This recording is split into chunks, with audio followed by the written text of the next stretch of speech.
अगर तुम एक मिडिल क्लास फैमिली से हो ना, तो तुम्हें ना ही एजुकेशन सिस्टम बचा सकता है, ना ही तुम्हारे माँ बाप तुम्हें बचा सकता है।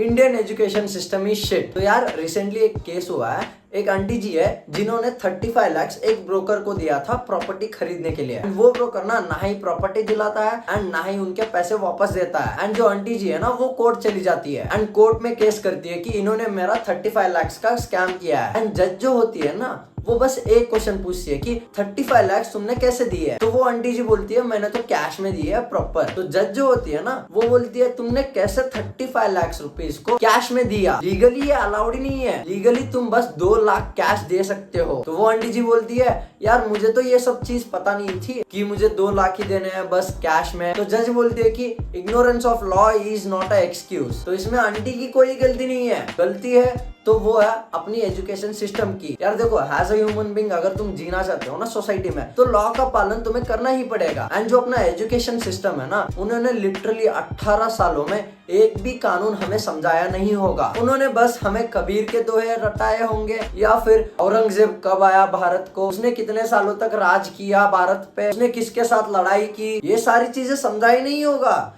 ये सारी चीजें उन्होंने हमें रटाने के लिए मजबूर किया होगा, जो हमें किसी फायदे का ही नहीं है। जो चीजें हमें एक्चुअल में फायदे की थी ना, लाइक कानून जानना, इनकम टैक्स कैसे फाइल करते हैं, हमें कितनी टैक्स पे करनी पड़ती है गवर्नमेंट को, ये चीज हमारी इंडियन एजुकेशन सिस्टम ने हमें कभी भी नहीं बताई है। ये तो होगा भाई नॉलेज लेवल का, तुम्हें क्या सिखाया जा रहा है, बट डीपर अगर हम जाए ना कि हमारी पर्सनैलिटी पे ये कैसे अफेक्ट कर रहा है, लाइक जो इंडियन एजुकेशन सिस्टम है ना, हमें मजबूर करता है चेस करने के लिए। अगर तुम्हें मार्क्स चाहिए पढ़ो भाई। कुछ बंदे तो ऐसे होते हैं टीचर की चाटने लग जाता है। जिंदगी में तुम्हें बस चेस करने के लिए मजबूर करता है। मार्क्स चाहिए तो तुम्हें असाइनमेंट्स करनी पड़ेगी, मार्क्स चाहिए तो तुम्हें टीचर की चाटनी पड़ेगी। हाँ, स्कूलों में ये सब नहीं होता है, मैं मानता हूँ, बट अगर तुम कॉलेज में जब आते हो ना, ये चीजें मैंडेटरी हो जाती है, नहीं तो तुम्हारा मेंटल पीस खराब कर देती है टीचर्स। ये सारी चीजें मेरे साथ हुई है यार। अगर आप ना फैकल्टीज की बातों में हाँ नहीं मिलाते ना, तो तुम उनके टारगेट बन जाओगे। इससे ना कई लोग ना वैलिडेशन के लिए चेस करने लग जाते हैं कि अगर मुझे वैलिडेशन चाहिए तो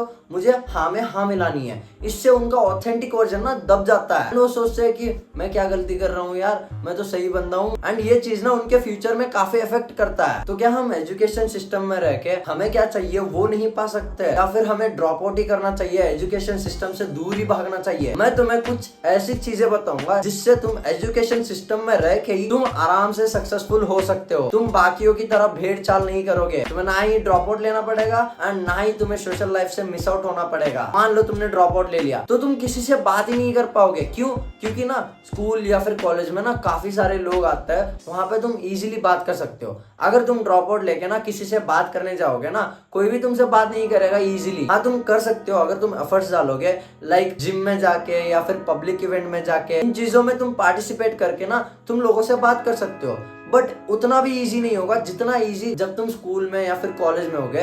तो तुम्हारे सोशल स्किल्स इंप्रूव हो सकता है, तुम्हारी सोशल लाइफ वे बेटर होगी अगर तुम कॉलेज में या फिर स्कूल में रहोगे। तुम काफी चीजें सीख सकते हो स्कूल या फिर कॉलेज से, अगर तुम उन चीजों को करोगे जो मैं तुम्हें बताने वाला हूँ। पहली चीज है, तुम्हें ना कॉलेज या फिर स्कूल में इसीलिए जाना है कि तुम अपने सोशल स्किल्स को इम्प्रूव करना चाहते हो।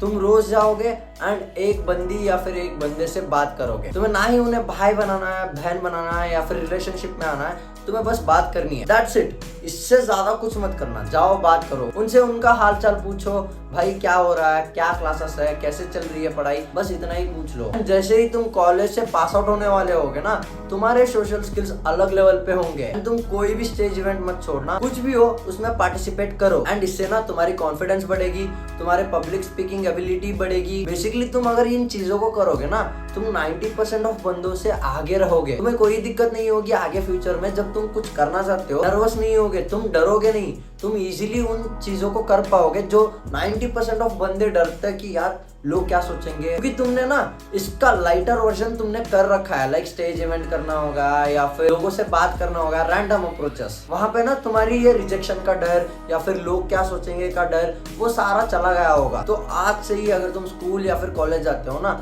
हाँ तुम पासिंग मार्क्स के लिए पढ़ो, बट इसके साथ ना कोई भी स्टेज इवेंट होगा या फिर रैंडम बंदों से अप्रोच करते रहो, इसमें पार्टिसिपेट करो। दूसरी पॉइंट बहुत इंपॉर्टेंट है, be like them but think as you like. लोग तुम्हारे साथ नहीं रहना चाहेंगे, क्योंकि यार किसी बंदे को इमेजिन करो जो हर वक्त कंप्लेन करते हुए बैठ जाएगा कि एजुकेशन सिस्टम ऐसा है वैसा है, ये तो सही बात नहीं है। कोई भी इस बंदे के साथ नहीं रहना चाहता है। तो behave like them but think as you like. तुम जैसे सोचना चाहते हो ना वैसे ही सोचो, बट बिहेव उनकी तरह करो। ये टिप काफी तुम्हें हेल्प करेगा। मैं यही गलती करता था यार, मैं कंप्लेन करते हुए बैठता था कि यार ऐसा है वैसा है, हर बंदा ना मेरे से दूर चला जाता था। इससे मेरे सोशल लाइफ काफी इफेक्ट हुई थी। मैं at the end of the day अकेला पड़ जाता था एंड लोनली फील करता था। तो तुम्हें अगर लोनली फील नहीं करना है तो behave like them but think as you like. अपने एक्शंस को भी ऐसे ही रखो।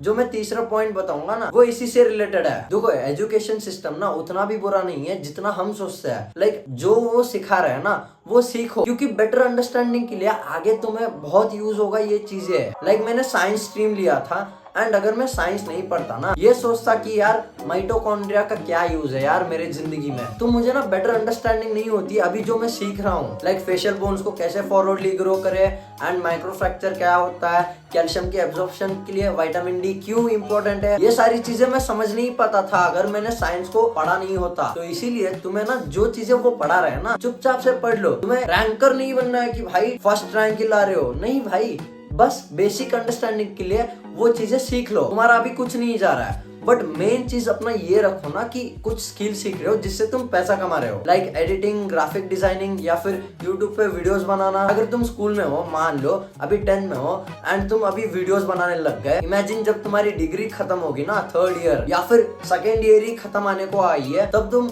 कहाँ पे होगे, तुम्हारे स्किल्स कितने रिफाइंड होंगे। इमेजिन करो एक बंदा एडिटिंग पे लग गया एंड वो अपने स्किल्स को ना रिफाइन करे जा रहा है कंसिस्टेंटली, तो डिग्री आते आते ही भाई इतना अच्छा एडिटर बन गया होगा कि एक यूट्यूबर को तो आराम से वो एडिट करके दे रहा होगा वीडियोस को। लाइक 10th +1 +2 फर्स्ट ईयर 4 साल में एक बंदा क्या कुछ नहीं सीख सकता है। एंड बाकी स्किल को भी तुम सीख सकते हो, ऐसा नहीं है कि एक ही स्किल को सीखना है, बट एक मेन स्किल होना चाहिए तुम्हारा जिससे तुम पैसा अर्न करो। एंड अगर तुम सोच रहे हो ना कि मैं जॉब कर लूंगा मेरे लिए इजी होगा, तो इस गलत फहमी में मत रहना। अगर तुम्हें ना महीने के 50,000 या फिर 1 लाख तक भी तुम्हें सैलरी है ना, तब वो स्टेबल इनकम है, तुम आराम से रह सकते हो। बट अगर तुम्हें 15-30 हजार इतना सैलरी मिल रहा है ना, तो तुम भूल जाओ कि तुम आराम से रह सकते हो। एंड वो भी किसी और के बातों को तुम्हें सुनना पड़ेगा एंड एक डेडलाइन होगी। तुम्हें 9 बजे ही ऑफिस जाना पड़ेगा, तुम्हें 5 बजे एक्स्ट्रा वर्क भी दे सकते हो। वो किसे पता यार, तुम अपने मालिक नहीं होगे, तुम्हें दूसरों की सुनना पड़ेगा। एंड सुन के भी तुम्हें कितना मिल रहा है,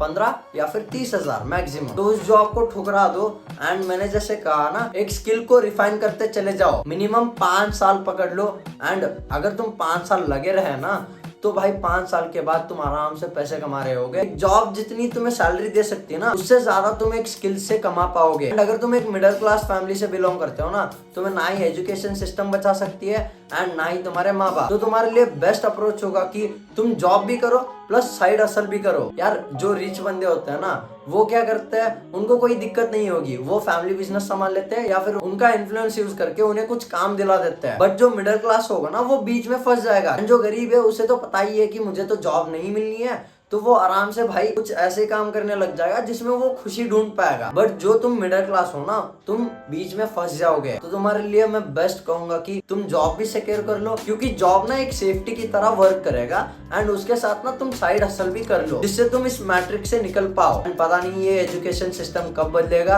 एंड होप भी मत करना ये बदल जाएगा। जब तक तुम हो, तुम्हें खुद को खुद बचाना पड़ेगा। होप मत करना कि कोई और आके तुम्हें बचा रहा है या फिर ये सिस्टम ही बदल जाएगा। तुम्हें खुद को बदलना पड़ेगा एंड तुम्हें अपने आप को बेटर करना पड़ेगा उसी एक सिस्टम में रह के। तो मैं एक शॉर्ट समरी बनाऊं तो जो भी तुम्हें सिखाया जा रहा है ना तुम्हारे स्कूल में या फिर कॉलेज में, वो चुपचाप से सीखो, उसमें डेप्थ में मत जाओ, बट ऐसे ही सीख लो। दूसरा है तुम्हें अपने सोशल स्किल्स को इंप्रूव करना है एंड कोई भी स्टेज इवेंट को नहीं छोड़ना है। तीसरा है तुम्हें मिनिमम 5 साल देने पड़ेंगे एक स्किल को मास्टर करने के लिए। एंड अगर तुम्हें मुझसे 1-on-1 कोचिंग कॉल करनी है डिस्कॉर्ड पे, तो मैं डिस्क्रिप्शन में या फिर पिन कमेंट में डिस्कॉर्ड की लिंक डाल दूंगा, तुम मुझे वहां पे मैसेज कर सकते हो। And that's it for this video. मिलते हैं अगली वीडियो में। Love you, bye.